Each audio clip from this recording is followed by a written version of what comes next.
మునగాకు తెలగపిండి కూర ఆషాఢ మాసంలో తింటే ఆరోగ్యానికి మంచిది. కావలసినవి మునగాకు, ఒక కప్పు తెలగపిండి. కడిగి శుభ్రం చేసుకున్న మునగాకుని కట్ చేసుకోవాలి.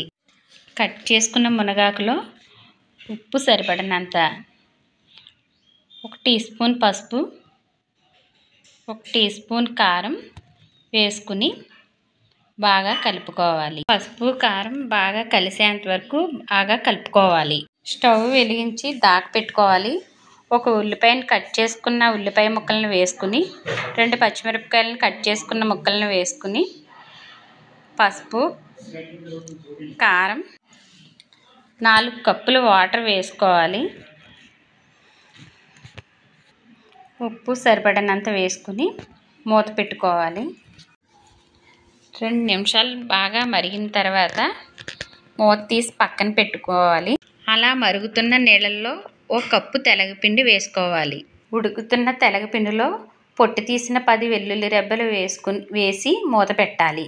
స్టవ్ని మీడియంలో పెట్టుకుని 5-6 నిమిషాలు ఉంచాలి. మూత తీసిన తర్వాత గరిటెతో బాగా కలుపుకోవాలి. 5-6 నిమిషాలు ఉడికిన తర్వాత అలా నీళ్ళుగా ఉన్నప్పుడే మునగాకు వేసుకోవాలి.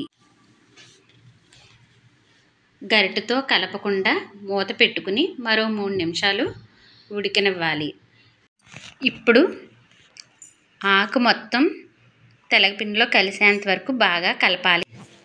నీరు లేకుండా పొడి పొడిగా వచ్చేంత వరకు కలుపుతూనే ఉండాలి.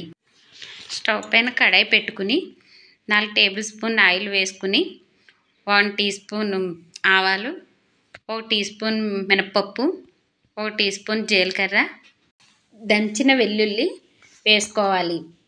కొంచెం సేపు వేగిన తర్వాత ఎండుమిర్చి, కరివేపాకు వేసుకుని బాగా వేగిన తర్వాత మునగాకు తెలగపిండి కూర తాలింపులో వేసుకోవాలి.